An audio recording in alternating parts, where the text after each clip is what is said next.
I see there's a lot of commentary on Medjugorje on the pros and um, counter arguments, which is fine because as Catholics we believe private revelation is private revelation. It's well known. You're free to believe and you're free not to believe. But I just thought I'd run through some of these questions that many people are asking because Father Leon Pereira, who is a Dominican, he did a long video on the questions and the answers to some of the major barriers why people don't believe. For example, some say allegedly that Our Lady said all religions are equal. Well, Father Leon addresses that specifically in this video. So I'm just going to leave you with this video. Just listen to all of the different questions and make your mind up. My advice is, if this is true, which I believe it is, we are in serious times. And, I think we should take seriously what Our Lady is asking in Medjugorje. And we should examine seriously not just the messages and the visionaries, but everything else that is happening there.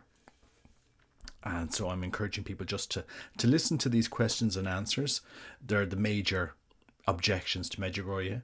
And I think as a Dominican, he's done an excellent method in explaining them to us.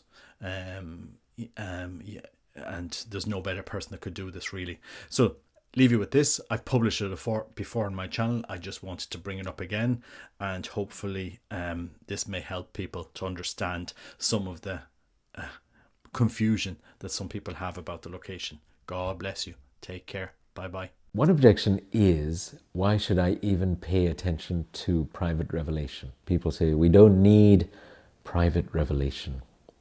When they say this, of course, there are two categories of revelation that are obvious to us in the church. There's public revelation and private revelation. Public revelation, now I think the words are slightly unhelpful, the names, public and private, because it sounds like out in the open and not out in the open. So it's slightly misleading. It's a bit of a red herring. Public revelation has nothing to do with it being out in the open. It's got to do with the revelation of Christ given to the apostles through the church, down through the ages, through sacred tradition and scripture, coming down to us. So the sacred deposit of faith, as Vatican II would call it, which lives in the church and comes to us from Christ through his apostles. Okay, so that's public revelation. It's what we have to believe to be Catholic. Private revelation then is any other apparition of Jesus or Mary or the saints or angels to any individual. Now, it could happen in a private room, it could happen out in public in front of 1 million people. That does not make it public. It remains private revelation, okay? And private revelation cannot teach us anything new about the faith. It cannot add to our faith, cannot subtract from our faith. So in this sense, it is true that we are not obliged to believe it. But if a private revelation is actually authentic, then we can say it's from God, and we would probably do well to heed it. And all private revelation can do, if it's authentic, is tell us what to do for our time. So for example, the revelations of the Sacred Heart to St. Margaret Mary Alacoque arose at a time when the heresy of Jansenism was rife. And Jansenism really is like the idea that we are totally unworthy of God. And nothing we do, of course we're unworthy of God, but almost like God barely tolerates us. It's a very negative spirituality. To combat that, our Lord himself revealed his Sacred Heart. Now, we already knew right from the beginning that the heart of Jesus is the heart of a divine person. The human heart of Jesus belongs to a divine person who loves us so much he even allows his heart to be pierced in death to show us, there's nothing he wouldn't allow to happen to him just for our salvation. And it's to breed confidence in God's love for us. Okay, so it's like an antidote to Jansenism. Now, and then of course in our own time, the devotion to the Divine Mercy, the revelations to Saint Faustina Kowalska, they are again for our own time to encourage people to trust in God's mercy for us, but also warning us that these are the times of mercy because a time of justice is coming. It's not just mercy for everyone, just like that. It's mercy, but mercy depends on repentance, conversion of life. And God is calling us to that. Okay, so revelations tell us what to do for our time. Marian apparitions, especially in the last couple of centuries, seem to tell us what to do for our time. With Lourdes and Fatima, the messages are of penance, conversion, and Medjugorje is no different, I think, in that respect. It is about penance and conversion of life, living our life for God, and not just paying lip service. So this objection, saying, well, private revelation is not compulsory, is not necessary. Yes, strictly speaking, it's true, but if it is from God, then it's telling us what to do for our time. It's almost like you could say, lots of things are not necessary. Poetry is not necessary. But if you were like that, I think you'd be poorer for it. If you had no poetry in your soul, you'd never really experience great joys or really empathize with sorrows. You'd never really see beauty in the world around you, or you'd see it but be completely unable to appreciate it or articulate it. And I think it would be a loss to us if we ignored the private revelation that Holy Mother Church says is worthy of belief. Okay, even if Holy Mother Church doesn't compel us to believe it, she says it's worthy of belief. I think we ought to. We ought to listen to our mother. People object. Why should I follow as yet unapproved messages or apparitions? So let's see if this is true. If we think about the examples of Lourdes and Fatima. Now Lourdes, the phenomenon began in 1858. It was approved 4 years later in 1862. And the bishop there, in his approval of it, said, the apparitions are supernatural and divine, and that by consequence, what Bernadette saw was the most blessed Virgin.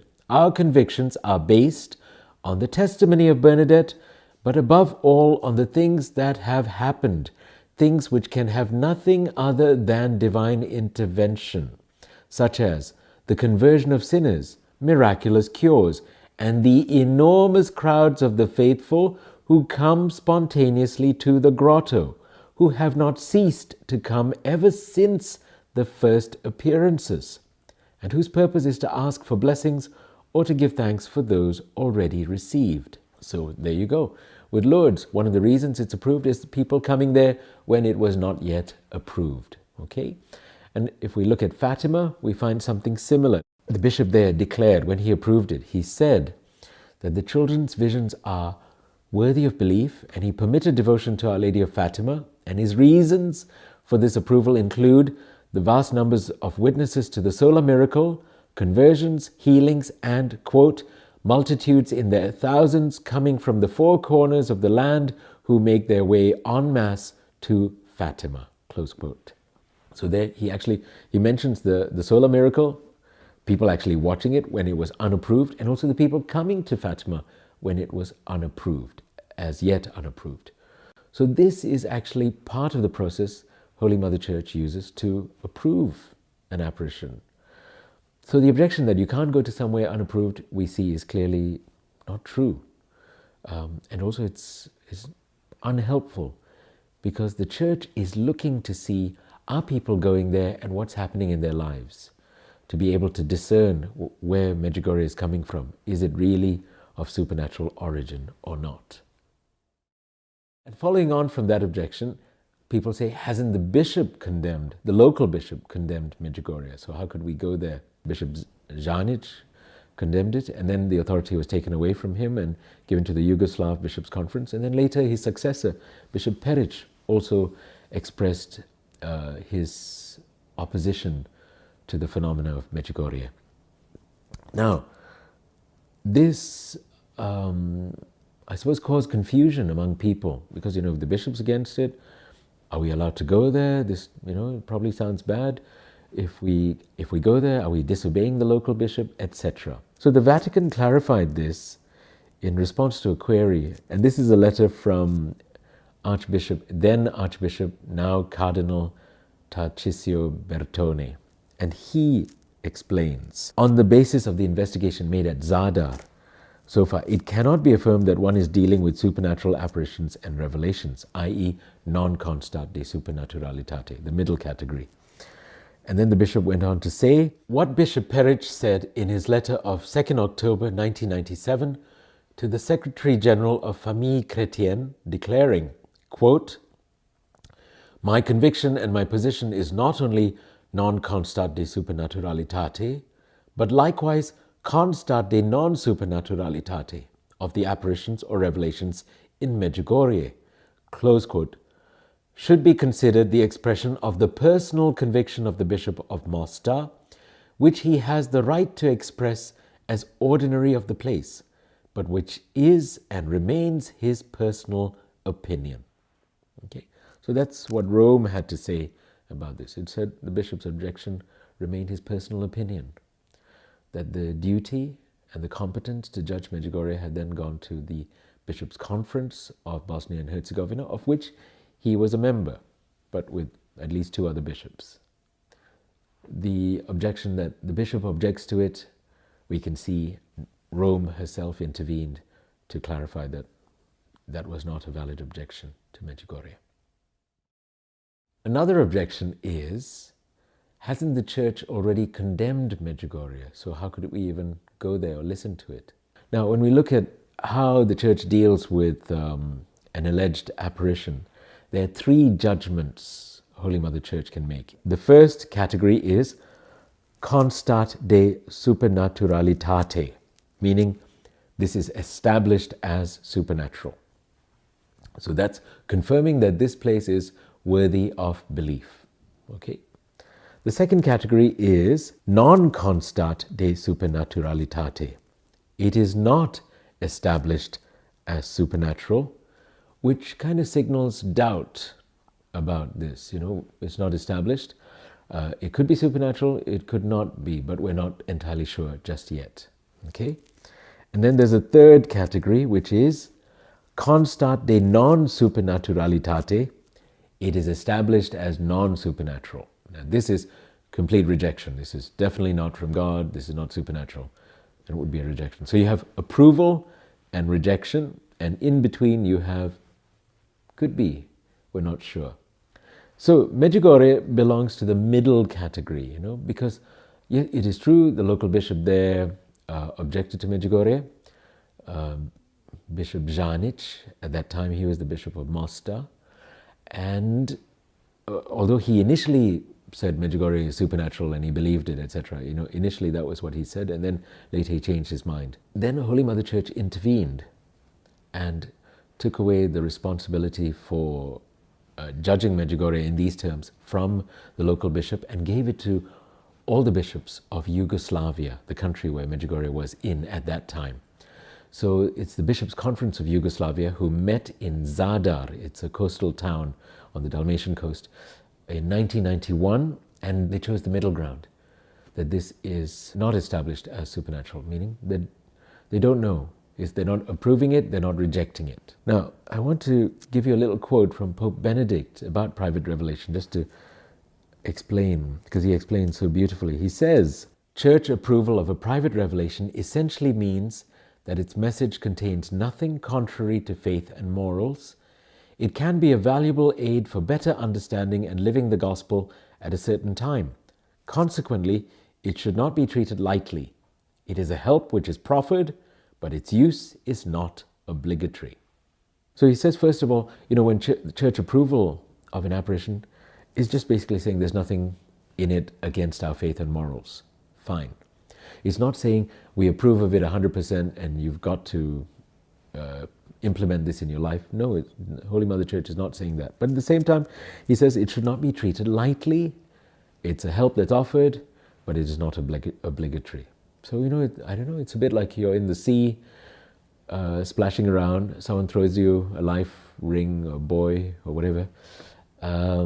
It's not obligatory to cling on to it, but if the seas are rough, maybe you'd be better off taking it. It's a help in this sense. Sometimes people object that Medjugorje has gone on for too long. The duration of the apparitions is the objection. Now, this makes me kind of smile because I think, well, how long is too long? It's a bit like the question, how long is a piece of string? What would people be happy with? I don't think it's up to us to decide how long an apparition could be or should be. But let's just look at history. Let's look at other apparitions and see their duration. Okay, some apparitions began and ended in the same year, such as Guadalupe, La Salette, Lourdes, and Knock. Some were spread over years. Quibejo, 8 years. Amsterdam and Betania, 14 years. San Nicolas in Argentina, 35, 36 years, currently ongoing. Los in France, 54 years. Fatima, 1 year, but then the apparitions continued to Sister Lucia for another 88 years until she died. So how long is too long? I think the length that the apparitions are spread over, that's not really a good objection. Sometimes people object that Medjugorje has gone on for so long and it's still not yet approved. So the delay of approval is what they object to. Again, let's look at other apparition sites and see what's going on with them. So the average interval time for approval I've worked out is 64.8 years. So Medjugorje is 38 years currently. That still gives us 26 years before we're even average. Okay, but then really let's look at other places. I mean, the record breakers are Champion in Wisconsin, 151 years before approval. Šiluva in Lithuania, 167 years before it was approved. This gets harder to pronounce. This is in Poland. Ležajsk, 174 years. And Los in France, Laus, 344 years before approval. So these are the kind of record breakers. So a kind of delay before approval also does not argue against the authenticity of an alleged apparition site. Okay? Sometimes people object and say, well, the Blessed Virgin Mary does not make appointments because in Medjugorje she appears at certain fixed times and dates prearranged. And they hold this as an objection against the authenticity of Medjugorje. Well, I think it's quite practical because if she wants to appear to you, you have to make sure that you're there and not elsewhere, like gone to your doctor's appointment or gone bowling or something. Like what Juan Diego, especially, she says, come back, same time, same place. And he wants to go back, but his uncle is sick. So the next day, he actually takes a detour. He tries to avoid her. And then she comes down the mountain and catches him and says, where are you going? So when she says, come and meet me at this time and place, she's quite serious. And we ought to take that seriously. Lourdes, she says, will you do me the great grace of coming here for 15 days? So she makes an appointment. And Fatima, she says, come back here for 6 months on the 13th of every month. So from all this, we see that the Mother of God is perfectly capable of making appointments and appearing at a predetermined place and time of her choosing. So that doesn't sound like a valid objection to say, well, no, the Mother of God doesn't do that. Well, we've seen that she does. Yet another objection is that the messages of Medjugorje are too repetitive, that Our Lady is repeating herself over and over again. Okay, now I think this is fairly a straightforward objection to answer. We just have to think about every mother in the land. How often do they tell their kids to come down for dinner or clean their rooms, wipe their feet, do their homework? Because this objection is saying that if they repeat themselves, they're clearly fake. That doesn't make any sense. If they have to repeat themselves, their children are bad children, disobedient children, unwilling to listen. If Our Lady has to repeat herself in Medjugorje, then the same is true of us. We are bad children, unwilling to listen, disobedient, stubborn. People sometimes object to the lives of the visionaries, as though all the visionaries should have become priests or nuns and pursued a religious vocation. And the fact that they did not in Medjugorje is somehow counted against them and held against them. Now here I think there's a confusion between being a visionary and with actual sanctity. To be a visionary, it's not because they deserve it, it's a grace, freely given. A visionary ought to become a saint, just like all of us ought to become saints. But we shouldn't assume that a visionary is necessarily a saint. Saint Bernadette really is quite exceptional. She showed a lot of prudence, wisdom, care. The other thing is, I said visionaries are not necessarily saints. We have to leave that space. Again, Saint Bernadette was lucky because she did not want to remain in Lourdes. She wanted to escape the crowds, and also the bishop and her family and the local pastor all had the wisdom to say, we need to move her out of Lourdes before she becomes a freak show. Okay, so she was lucky to escape. It was sad for her because she could never see Lourdes again. Her last apparition, because the apparitions began in February, March. And her last apparition is one that few people know about. It happened in July that year, where the crowds were already so big, she was already a celebrity, so she had to sneak in on the other side of the Gave, the river, and she looked at the grotto, and Our Lady appeared, and they were there, it's like 100, 200 yards apart, and they just smiled at each other and bowed. That was the last apparition she had, because she couldn't go up to the grotto because of the crowds. It's sad, it's poignant, but it kind of shows what could happen to a visionary. Now, I want to look at one particular apparition, La Salette in France, which happened just before Lourdes, where such wisdom did not apply. The mission of the shepherds is ended. The shepherds are the children, Melanie and Maxima. That of the church begins. They can move away, become dispersed in the world, even unfaithful to the great grace received.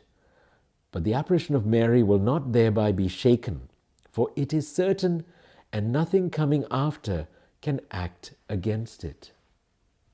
And notice his wisdom. He says the apparitions are real, it's a great grace, and the visionaries might even be unfaithful afterwards, but that does not negate the reality of La Salette. And it's kind of prophetic he said that, because the two visionaries lived slightly chaotic lives. It's not their fault, I don't think. They were the first celebrity visionaries that we really know of, because people hounded them and chased them, elevated them to this great status. They didn't want it, but it had its effect. So what happened is that Melanie, the girl, she joined 4 different orders, religious orders, and she left all of them. She was dispensed from her vows, and then she died in a private house in Naples with a friend. And that's how her life came to an end. The boy, Maxima, is an even sadder story because he flunked out of high school. He tried to become a doctor, that failed. He joined the army temporarily, then he was dismissed from that. He tried to train as a pharmacist, that didn't work out. And then he lent his name to a fellow who made liquor, kind of cashing in on the visionary fame. And this guy made a lot of money with the liquor, but cheated Maxima. And Maxima himself is supposed to have died penniless, alcoholic. He died in a state of grace, having received the last sacraments, but he was penniless and alcoholic. Like, really what the world would look at and say, this is a failure. This is not exactly how you expect visionaries to end up, but this is what happened to the two of them, because they are hounded and treated like celebrities. So we have to remember, visionaries are human beings. They're not saints. They're called to be saints, just like we are. We have to leave them alone.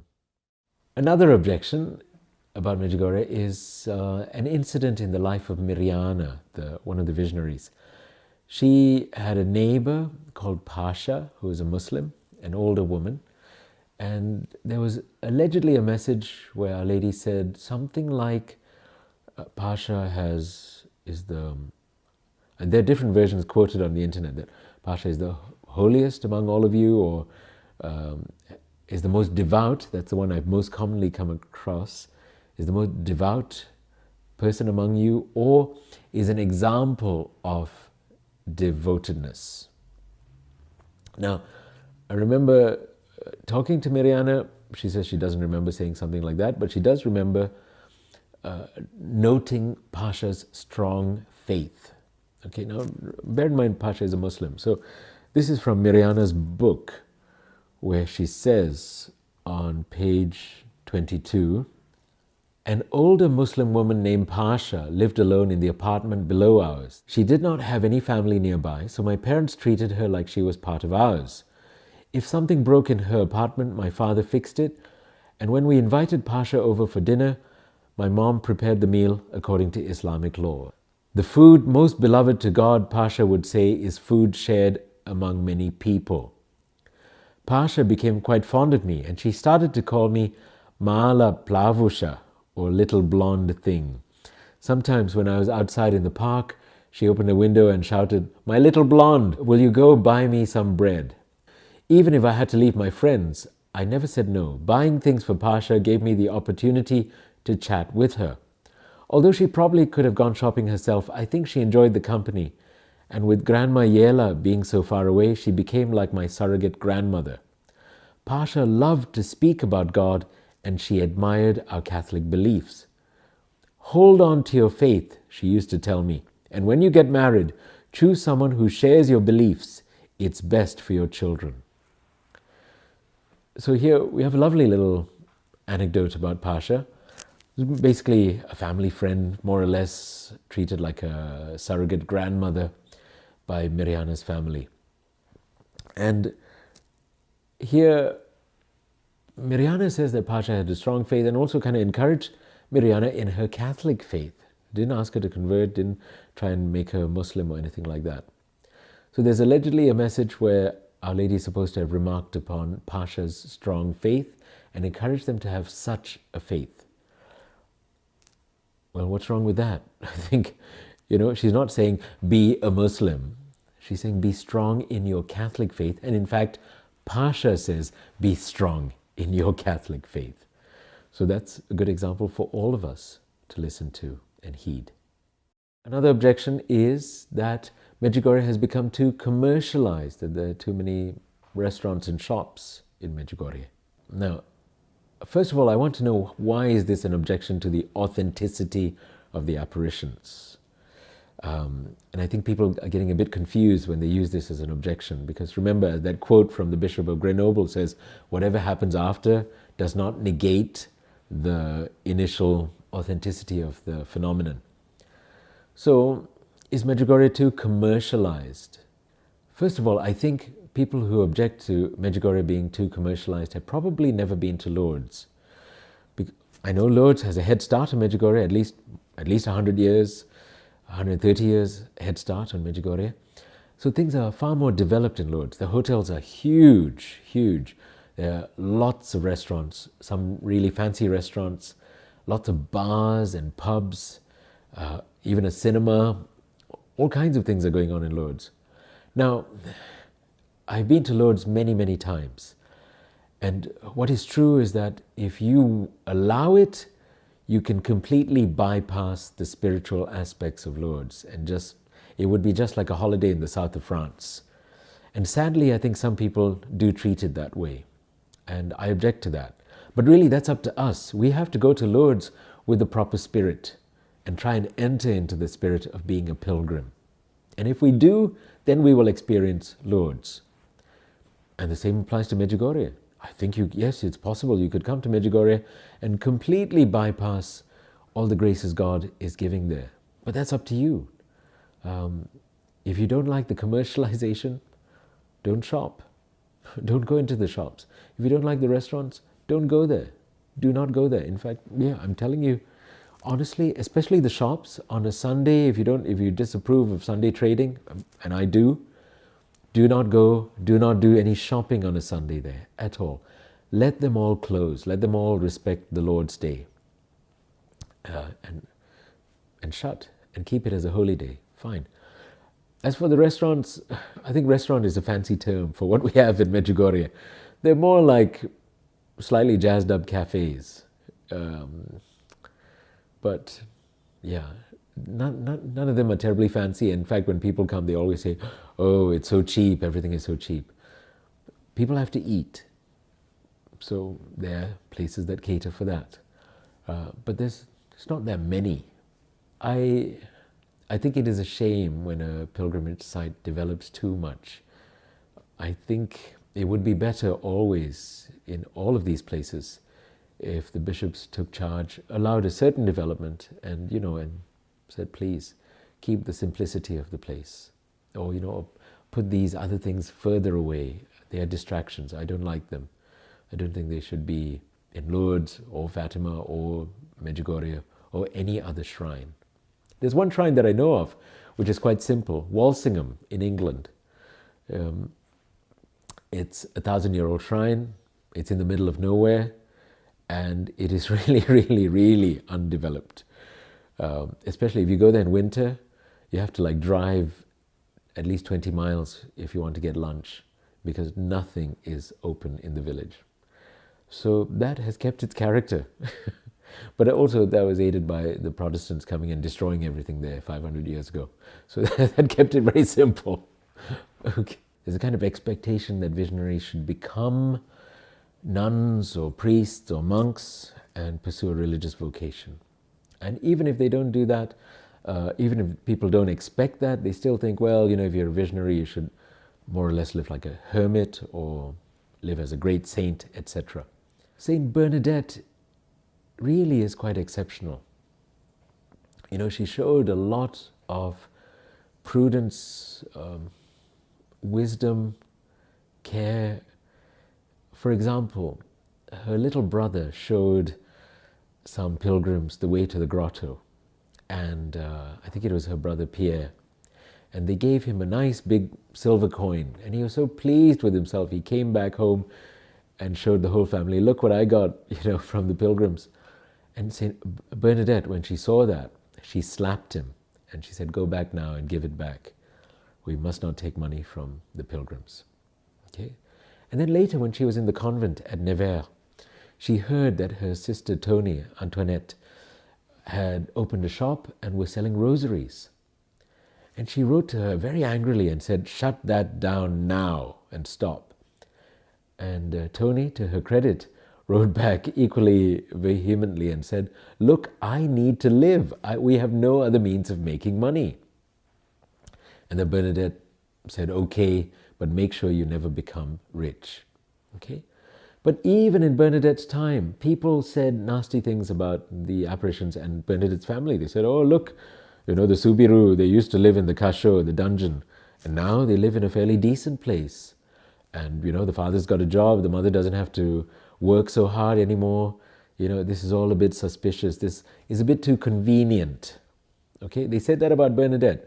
They said that about the kids at Fatima, because the place of the apparition was on land owned by the uncle, which was then sold to the church. The family made quite a bit of money out of it. They rebuilt the house. They lived a more comfortable life after the apparitions. The family lived a more comfortable life. Okay, the two kids, Francisco and Jacinta, suffered horribly and died soon after, and Lucia then had to go off to the convent. But the rest of the family, they lived fairly comfortably. They were really poor before the apparitions, but after the apparitions, it's kind of suspicious, you could say. I'm not suspicious, okay? I'm just saying people were suspicious and said nasty things about them. So when people say the same sort of thing about the visionaries in Medjugorje, I'm not surprised. They've done it before, they'll do it again. This is human nature. But I want to address the fact that the visionaries did not become religious. This, I call it a Vozu syndrome. This is my own thing that I made up, okay?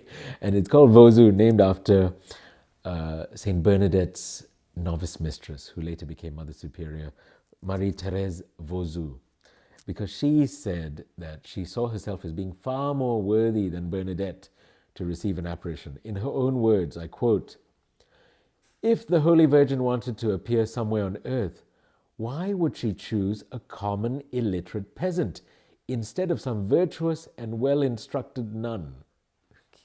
She meant herself, I think. And I think a lot of people suffer from this. They see the visionaries, and they judge them to be unworthy, and they are unworthy, of course. And they think, well, I'm better than that, but how come the Blessed Mother hasn't appeared to me? Well, we don't know. We don't know who God chooses to send Our Lady to. It's not up to us to decide. Okay? Another objection to Medjugorje is based on some of the alleged messages of Medjugorje, as though some of them might be contrary to our faith. For example, there's an early message where I think the context was a little Serbian Orthodox boy was cured, and apparently I think a Franciscan priest expressed surprise at this. Now you have to understand, in the former Yugoslavia there are a good number of ethnicities. There are Slovenes, Croats, Serbs, Muslims who are now called Bosniaks. Okay, that was their ethnicity. Montenegrins and Macedonians, at least 6. They're all closely related to each other, and in fact, Bosniaks, Croats, and Serbs are really, really closely related to each other. The language is more or less the same, and the people have so much in common. Okay, but they do think of themselves as different. And in the former Yugoslavia, and in the countries that now exist, which represent the former Yugoslavia, so the countries of Croatia, Bosnia and Herzegovina, and Serbia, etc., religion and ethnicity are always confused, okay? Because if you were a Croat, you were Catholic. So you didn't even have to say you were Catholic, you just say, I'm a Croat, meaning you're Catholic. Or you'd say, I'm Catholic, meaning you're a Croat. They couldn't see the difference. So the same, if you're a Muslim, you're a Bosniak, and vice versa. And if you're a Serb, you're Orthodox.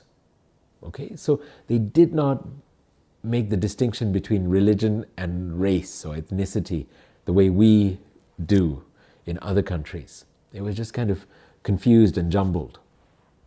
So the alleged message is Our Lady is supposed to have said, all religions are equal before my Son.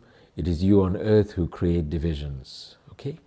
Now, when we hear a message like this, first of all, we have to understand there's that principle, the sound principle from St. Thomas Aquinas. He says, everything received is received according to the manner of the recipient. Okay? So if I explained to a crowd of people about quantum mechanics or astrophysics, they're all going to understand me according to their own language, vocabulary, and limitations, and their own experiences. And if they then were asked to repeat, what have you just learned, and repeated it, each one would repeat it in a way unique to him or her. Okay, so everything received is received according to the manner of the recipient. So if a visionary uses the word religion in Bosnia and Herzegovina, really, religion means ethnicity for them. Certainly did at that time. So all religions are equal before my Son, we have to understand it as all ethnicities, all peoples. Because here the objection was, how come a Serb Orthodox was cured? And of course, you have to also wonder why was a Franciscan puzzled by that, because of the I suppose, bad feeling, bad blood, confusion among those people, mutual, perhaps mistrust, I don't know, at that time, and then which was made worse by the war in those countries, in Bosnia and Herzegovina and Croatia.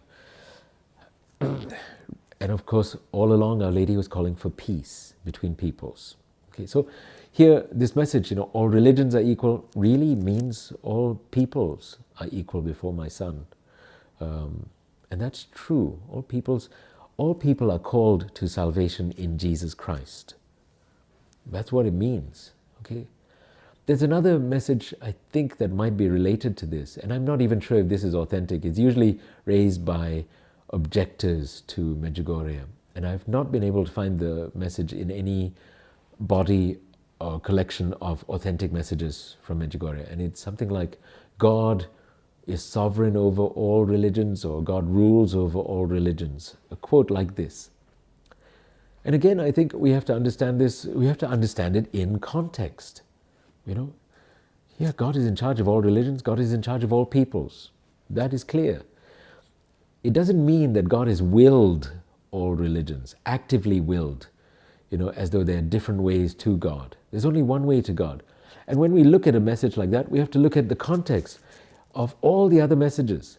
Is there even remotely a suggestion that the Catholic Church is unnecessary? Is there even remotely a suggestion in all the other messages that you could make your own way to God bypassing Christ and the Church and the sacraments? No, there is not. So it's really unfair to kind of twist one isolated thing out of context and make a mountain out of a molehill, or a mountain out of a non-existent molehill. I think that is deeply unfair, because people who do that don't realize that their ancestors would have done it to Lourdes and Fatima. Okay, let's give an example. Let's try. I hate doing this, but I need to do this to show them that they would easily, if they had been alive at that time, they would have easily done this to Lourdes and Fatima. Lourdes, Our Lady allegedly says, I am the Immaculate Conception. Now you can object, and the pastor at the time did object. How can she say she's the Immaculate Conception? That's an event, okay? Not a person. What does she mean by that? That sounds like nonsense. You could twist it like that. And actually, as I said, the pastor did object and make those objections, precisely those objections. Now, to understand it, Our Lady is saying that whatever you mean by Immaculate Conception, that's me.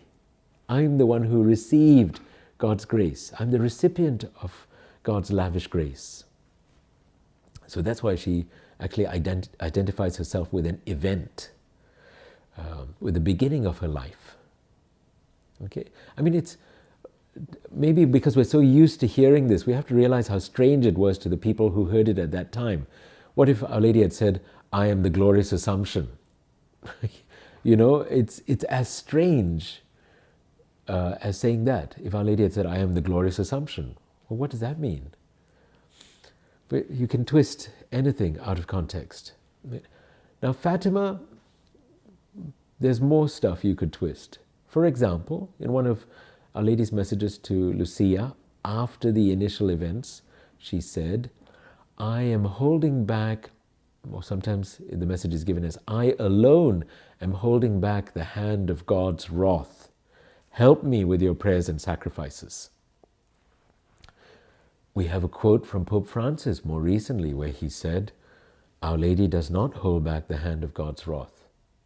So there you have a Pope speaking, and it contradicts an alleged message from Our Lady. What do you believe? Is Fatima fake? Now, we have to, when the Pope spoke and he said, Our Lady does not hold back the hand of God's anger, he's right. Literally, she doesn't. She does not hold back. God literally does not have anger, and neither does Our Lady literally hold back his anger. Now, metaphorically, God does have anger. God's love will manifest as justice sometimes. And that to us, with respect to us, we would call it anger, the righteous anger of God. God does punish out of love. And Our Lady holding back, or Our Lady alone holding back God's anger is an image of Our Lady interceding for us. But it's not like, God, even through his love, wants to punish the world, and Our Lady is trying to stop him. If Our Lady is interceding for us, she does so because God wills her to. From eternity, he has willed for her to intercede with him, to be our great auxiliatrix, our great helper. She is the mediatrix of all graces. She is the one most intimately united with Christ in his redemption, and she is the great help of Christians. So you see how easy it would be to twist the words of Lourdes and Fatima against those apparitions. I mean, I think it's awful when people just take some things out of context, ignoring the rest of the body of the messages, and making it into something that seemingly cannot be reconciled with the Catholic faith. I think that's dishonest, it's not fair, and it's also kind of counterproductive, because that same technique can be used against them and against every other apparition. A serious objection is, what if Medjugorje is false? Are we putting our souls in danger by going there or listening to the messages of Medjugorje? This is something I think that is present in many people's minds. Because even if it's unapproved and Holy Mother Church needs our going there as pilgrims to help her discern whether this is true or not, well, what if it's fake? Am I in any danger going to Medjugorje? Am I putting my faith in danger by going there? Now to this I want to give a quote from Archbishop André Joseph Léonard, the Archbishop of Brussels, and he was the former primate of Belgium. And he says, I quote, "I know bishop friends whose rule of behavior is to say, look out, if we are open to the events of Medjugorje, we can perhaps encourage something that is not authentic. There exists a risk. I am more sensitive to the opposite risk and say, just the same, it is possible that heaven has spoken to people at that place, and I do not wish to take the risk of a priori being closed to that grace. Two risks exist. The risk that we are being deceived in Medjugorje, and the risk that we are bypassing a gift of grace.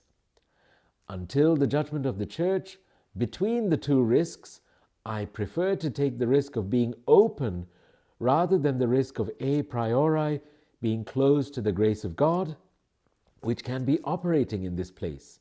Accordingly, therefore, I take the position of openness and prudence."